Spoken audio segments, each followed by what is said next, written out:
Tell us first about this community. Israeli journalist Menashe Amir, who served as Israel's chief broadcaster to Iran for decades, lives near Jerusalem in the Jewish settlement of Haradar in the Israeli-occupied West Bank.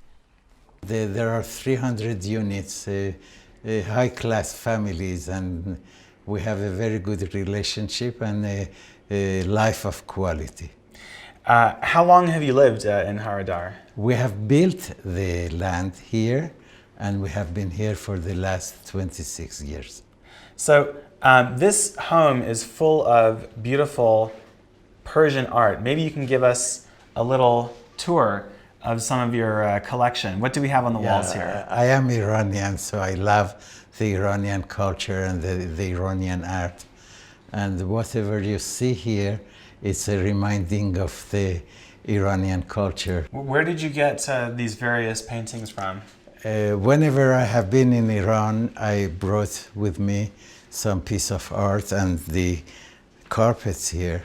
Also the Persian carpets. Everywhere are Iranian carpets, yes. So does that mean then it was in the 1970s that you acquired some of these pieces? Yes, of course, it was before the revolution. Before the revolution. Because if I go there now, it will be a very bad fate. There would be trouble for you, probably. Amir has stayed away from Iran since the 1979 Islamic Revolution, when Islamic clerics seized power and portrayed Israel as an enemy. Amir last visited the country of his heritage in 1978, as he told me in a recent conversation in English, one of 4 languages that he can speak in addition to Farsi and Hebrew. I was born in Tehran, the capital, but my father came from Hamadan, which is believed to be the capital of Achaemenian kings, and in Hebrew it's called Shoshan Habira, which is the tomb of Esther and Mordechai. So my father is very proud of coming from Hamadan, but I was born in Tehran and educated in Tehran. How about your mother? What were her roots? I don't know exactly. She is a mixture of Hamadan, Tehran, and Isfahan, but mainly more from Hamadan than other cities. Amir grew up as a member of a Jewish minority in an overwhelmingly Muslim Iranian society. He says learning about his family's religion and the beliefs of his neighbors had a positive impact on his childhood. We didn't have so much contact with the non-Jews. We have been living in a Jewish quarter called Sarechal, and I went to a Christian primary school. And that's the reason I know what Christianity means. And later on, I went to a Jewish school, and I know what Judaism means. And I finished my studies in a Muslim school. And my father was in the army, and he had full contacts with the non-Jews, and he was a military man. So we are a mix of religions and cultures, and that taught me that all the religions are the same and have to be respected. As a kid, Amir also enjoyed listening to radio broadcasts from around the world. It was a hobby that inspired what would become a lifelong career. My brother tells, I don't remember by myself, but my brother says that when I was 5 years old, I used to sit on the carpet and against the wall and to say, Inja Radio Alman ast, here is the German radio, and to try to imitate the broadcasting. And later on, I was very fascinated by the languages. And I liked very much to speak other languages. And I began by learning French. And I had a good French. And I was translating articles and stories from French into Persian. And I took it to the newspapers, and they have been fascinated of the way I was writing and translating, and they asked me to begin to work. And later on I went to Tehran, which was the most popular daily newspaper. How unusual was it for a Jewish person such as yourself to be working in local newspapers? Yes, you are right. It's unusual. But it was also unusual that my father was an officer in the Iranian army, because generally Jews didn't have access to this kind of jobs. Amir says discrimination against Jews was a problem in Iran even before the Islamic Revolution. Yeah, I didn't feel any discrimination by myself, but the whole community have been very much feeling this heavy discrimination in many, many fields. I would say that I heard a positive discrimination, because when I was working in Tehran and I talked to the director and I gave him a full lecture about the French literature and French newspapers, and he asked, where am I from? And I said, I'm a Jew. He said, oh, that's the reason you are so clever. So it was a kind of positive discrimination for myself. But the total community have been really discriminated by the fanatic Muslims. As a 17-year-old budding Iranian journalist, Amir got an opportunity in 1957 that would prove to be life-changing: to visit the then friendly country of Israel as part of an educational exchange program. I saw a new country, very nice people, people who want to build. They want to construct their country. And there was democracy and freedom and things that things that have attracted me very much. And I said that I go back to Iran, I finish my high school, and then I come for my graduation in the university. I shall come to Israel. I went to Israel. I told my mother, Mother, I'm planning to go to Israel for my university studies. And she asked me, will you come back? I said, of course. She said, liar, but you can go. And I went to Israel and I began to work in the Israeli Persian program, and I stayed there. And after 12 years, I went to Tehran to meet my family. And I told my father, Father, Israel is such a beautiful country. It's lovely, and the life in Israel is so good. Please come to Israel. He said, no, I was born Iranian. I am Iranian. I serve in the Iranian army, and I shall die here, and I'm not coming to Israel. That's what he said. But it was on 1972. On 1979, he came to Israel, because once there was the Islamic Revolution in Iran and everything changed, and my father came into conclusion that there is no place for him and many others to stay in Iran. And that's when my father and mother came to Israel, and they died in Israel. They realized that I wasn't wrong, and it was a very nice country to live in. What was the situation like between Israel and Iran at the time that you moved, up to the time that your parents arrived? Yeah, we have two distinguished periods. The first, which is from 1960, during Kennedy's presidency in the United States, till 1979, the coming of the Islamic Revolution in Iran, there was a very high cooperation between Israel and Iran in many fields, for the benefit of the two people and the two countries. And since Khomeini came, just even before Khomeini came, he began to be the most dangerous enemy of Israel, who is calling for annihilation of Israel and for calling the destruction of this state.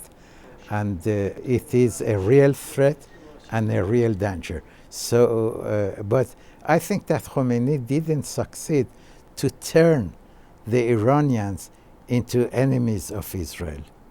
In contrast to all his efforts, I think that a very big part of the Iranians, they still like Israel and they want back the good time that they have had together.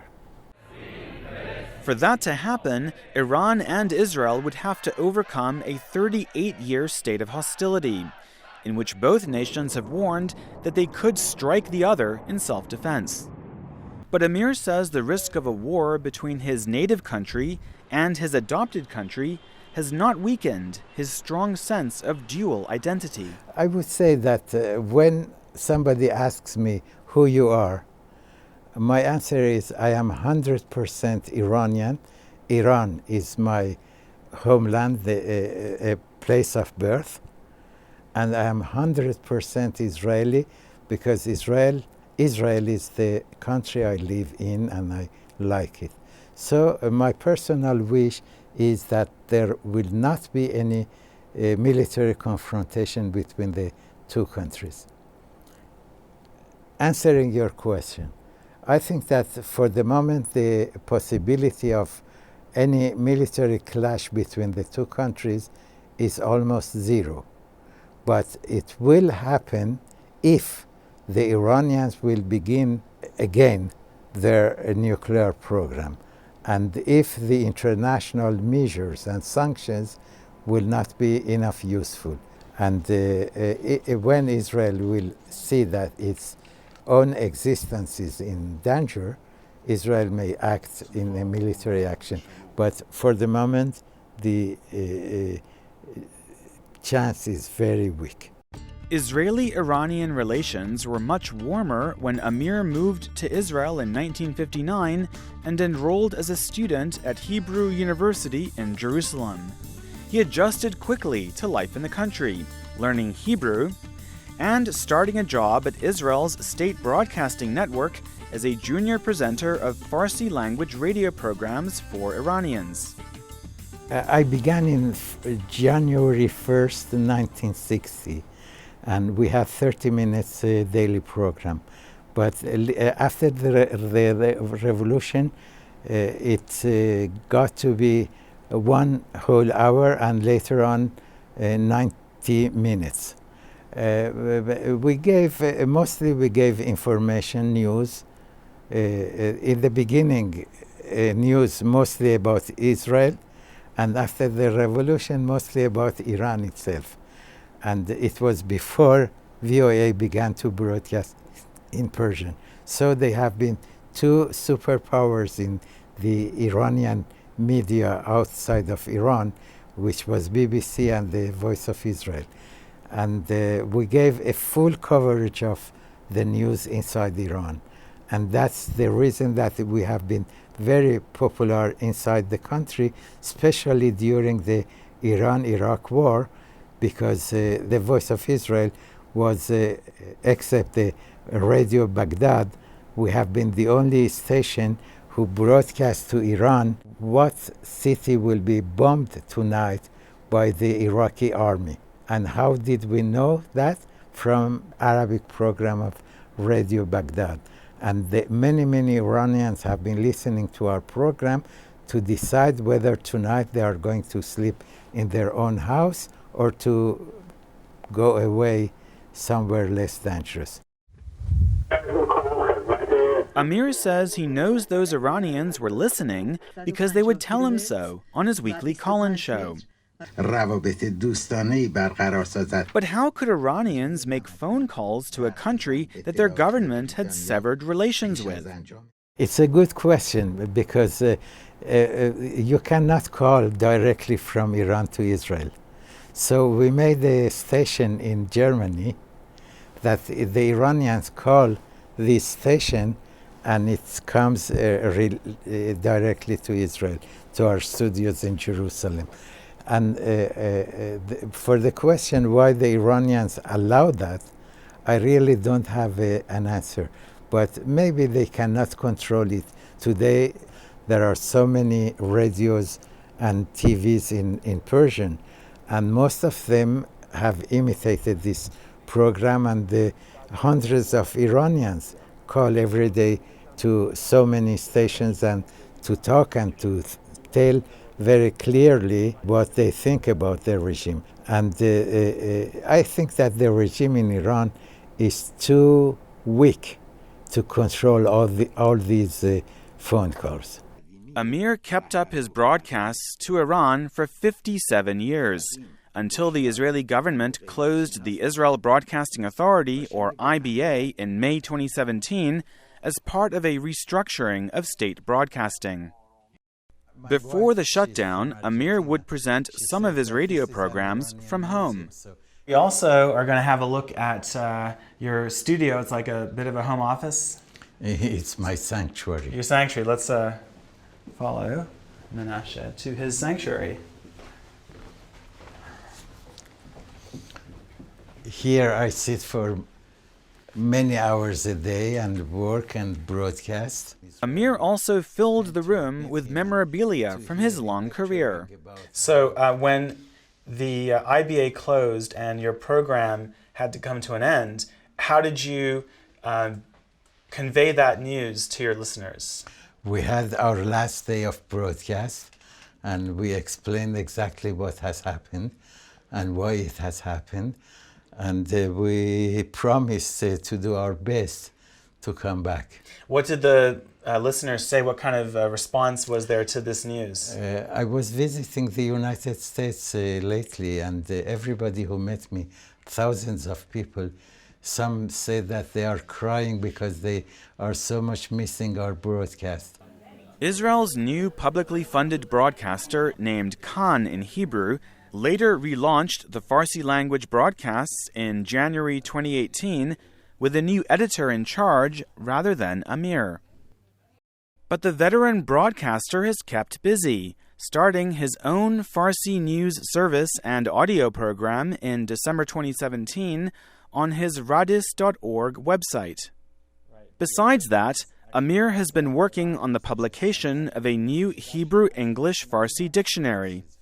He also provides analysis of Middle East affairs to Voice of America and to news outlets in Israel and around the world, as he did for the former Voice of Israel program. But while the show was on the air, you did some of the broadcasting from here, from your desk? Yes.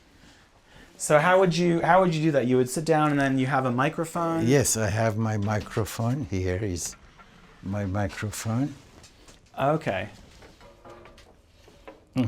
I put it here.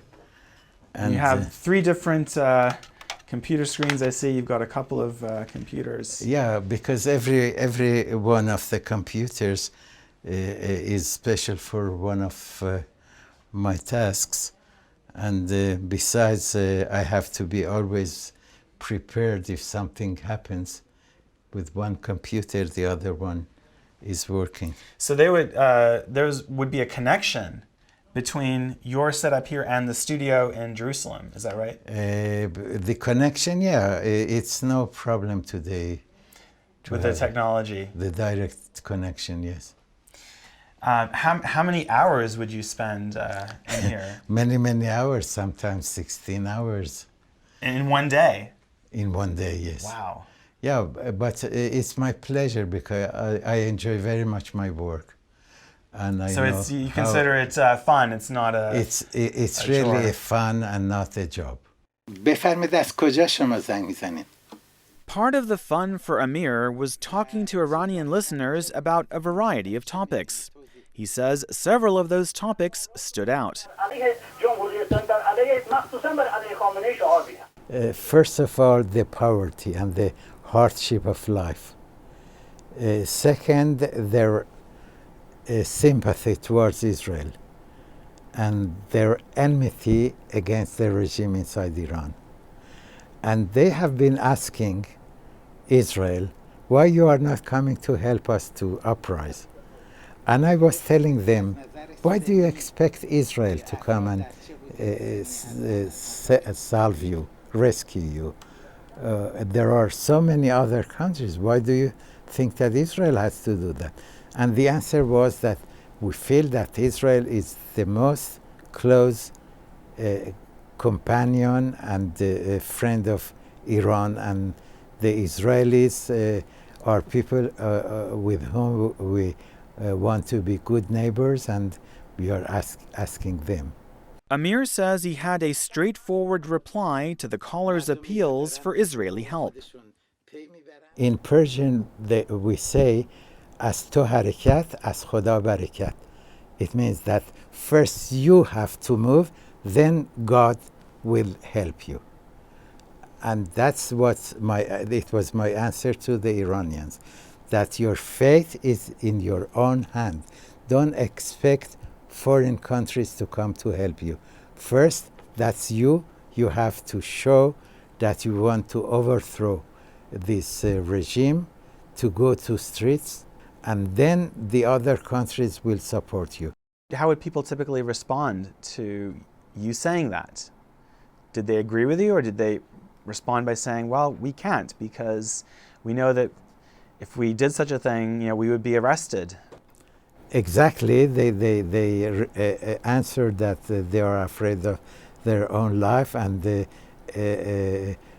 on the other hand, there is no leadership and things like that. But I said that leadership will come by itself, little by little, when the uprising begins, and then you will have the support of all the other countries. By giving Iranians advice, Amir added an element of advocacy to his journalism, and he says it was for a good cause. The only thing that I have advocated for is democracy. I deeply believe in democracy. One of the reasons that the United States is the superpower and so successful in the international arena is the democracy. The same I can say about some regimes in Europe and other countries, and Israel. And I believe that in a democracy, nobody wants to wage war, nobody wants to expand the country, and there will not be suppression, and there will not be political corruption and others. So I advocate in our broadcasting for the democracy, but about the political matters, these are the Iranians who have to decide what kind of regime they want in future. But I know that they want to get rid of the actual regime, and that's what I talk with them about in our radio show. Amir also is an advocate for continuing Israel's media outreach to Iran. But he says it will be tough to find younger Israeli broadcasters to engage in that effort. Unfortunately, there is no immigration from Iran to Israel. So we don't find the young people who have a fluent Persian, who know Hebrew, and they are acquainted with the international affairs and the Jewish history and the Israeli affairs. What do you think has to happen in order for you to get someone or to find people who can continue the work that you started? We have to invite them from Iran. You think you really need to import, in a way, the labor? We have to import and to teach them Hebrew and to teach them the Jewish and Israeli history, because the language is very important. It has to be the mother tongue. But what about the younger generation of Iranian Israelis who are in Israel today? How much Farsi do they typically learn? Of course, they grow up having been born in Israel, learning Hebrew, but how much Farsi skills do they tend to have?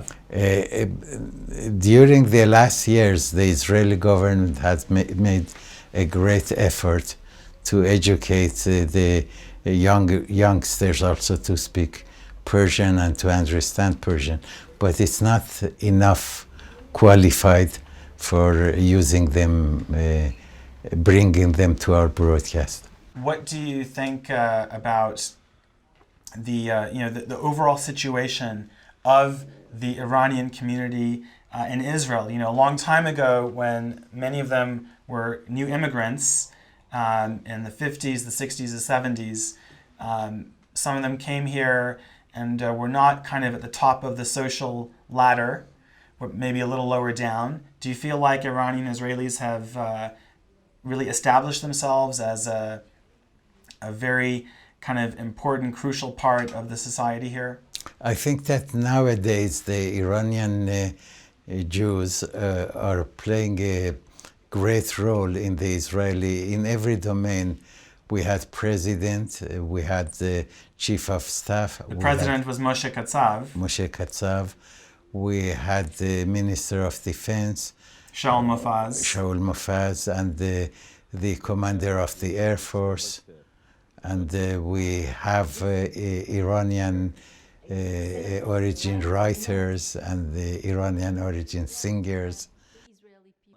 Many of those Iranian Israelis also have intermarried with Jews of other ethnic backgrounds, including Amir himself, whose wife Sophia is a Latin American Jew. She is from Argentina. Their parents came from East Europe, but she was born there. And she has the Spanish culture and the Israeli culture, and it's a good mixture. So when you have all this mixing, I'm wondering about how much the children of the parents who have, part Iranian background, part perhaps Ashkenazi background, how much do the children of these families continue the Persian traditions, like Nowruz, for example? That's a very interesting question, because I wonder always how many percent my children are Iranian or Israeli or Argentinian. And they like very much the Iranian culture. They wanted to speak a fluent Persian that they don't. And they have a very great curiosity to know about Iran, and they know all the cities, big cities names in Iran, and the culture, and they like very much the Iranian carpet, the Iranian cuisine, the Iranian art, and they feel as much Israeli than Iranian. Which could make them and other like-minded Iranian Israelis the best candidates to bridge the two cultures in the future.